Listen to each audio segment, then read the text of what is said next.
A lot of my life these days in a room, mentally in a room with the door closed.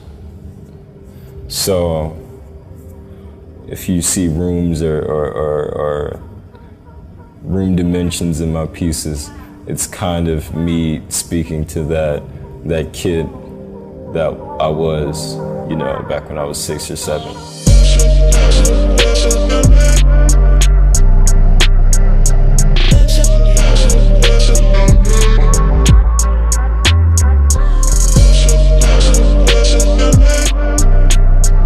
My name is Bryant Giles, and I'm an artist currently living in Chicago.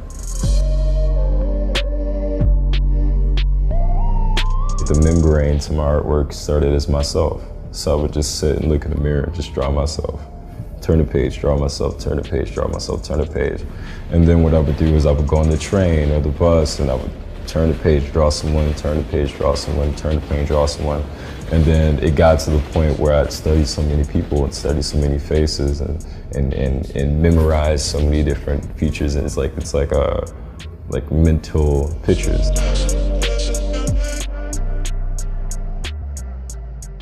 I honestly don't have many friends. Like I don't really like talking to too many people. I like to keep my life kind of enclosed and private. I was kind of antisocial as a kid. Like I didn't speak to kids or anything.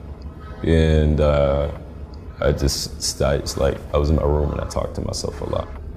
I found that being away, that was for me to get things off my chest, like good or bad, I hold my family really close though.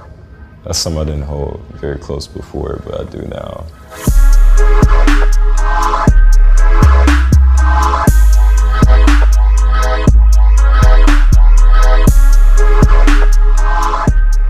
What my grandparents used to do is they used to buy big poster boards because he worked in a factory, so he would just bring poster boards home and I would just fill them out, like with the whole storyline, I wish we still had them. Just fill them out and just throw it, and then do another one and just throw it and just throw it.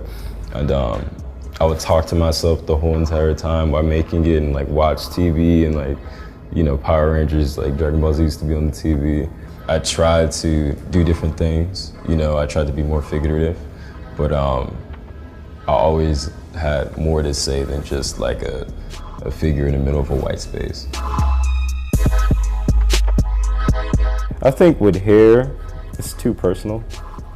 So I try to make all my studies of people or all my memories of people bald. That way it's identifiable. You can identify with someone who isn't too specific. When I went to art high school, my graphic design teacher told me that graphic design wasn't that expressive. And she told me, people aren't gonna hire you if you're doing this. And when I was told that, I was like, damn, I'm kinda in a dead position. So what I started doing was started posting my art even more and working even more. Like in high school, I would use the scanner at the school. I would use their laptop, their Photoshop, or I would just go through the closets of the other conservatories and just play with that stuff. Sometimes I would steal it and take it home and temper with it and see. That's mainly what it was. I was borrowing supplies a lot. And I would use it to make my own work instead of doing my assignments. I wasn't really a good student, I guess.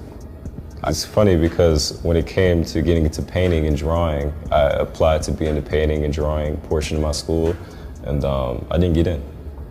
I got into graphic design instead. When I first moved out, I was 16, 15. I don't think I ever came back home after that. And I survived off of art. I was designing clothing for designers and stuff, getting paid terribly. I felt comfortable when I had $0 in my account. I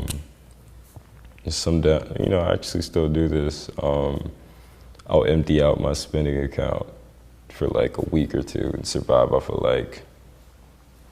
$10 for the week. And this was completely unhealthy and toxic. I would go to Barney's, and just buy like the most expensive thing, you know, and just completely empty out my account on purpose so I could like create better work. And I felt justified doing it. I don't know why I did it, but it made sense to me at the moment. It felt good artistically to go back to nothing.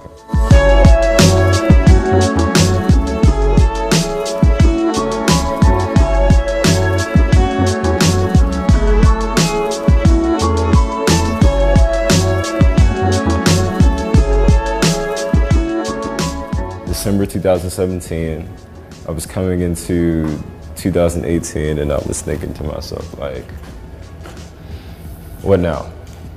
You know, I was in Japan, I was like, what now? What else do I have to say next? You know, and I said, a tour is the answer. And then I came up with Causes of Nothing while I was on the plane. My tour before that was called Evolution Backwards. And the reason I titled it Evolution Backwards was mostly like focusing on the trials and tribulations in which we go backwards as people and how we don't address them. Whether they be our sins or whether they be things we're just not proud of, period. I wanted to address those things. Causes of Nothing was more so fixated on how much we feel that we have done versus how much we really have done, and it's really nothing, you know.